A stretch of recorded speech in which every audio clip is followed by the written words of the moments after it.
Quranic video बना सकते हैं। स्टेप बाय स्टेप आपको पूरा गाइड करूँगी, तो चलें जी व्यूअर्स वीडियो स्टार्ट करते हैं।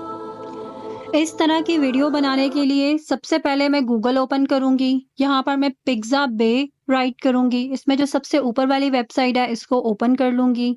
यहाँ मेरे पास नीचे वीडियो का ऑप्शन है, मैं इस पर क्लिक करूँगी और सर्च बार में राइट करूँगी बर्ड। यहाँ पर डिफरेंट किस्म के आपको वीडियो क्लिप्स मिल जाते हैं। मैं एक बर्ड का वीडियो क्लिप लेना चाहती हूँ, इसलिए मैंने बर्ड राइट कर लिया।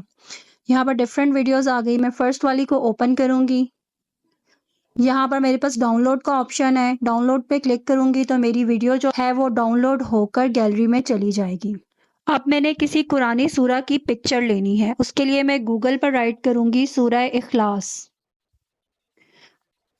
तो मेरे पास डिफरेंट इमेजेस आ जाएंगे। यहाँ से मैं किसी भी इमेज पे थोड़ी देर क्लिक करके रखूँगी तो डाउनलोड का ऑप्शन आएगा। तो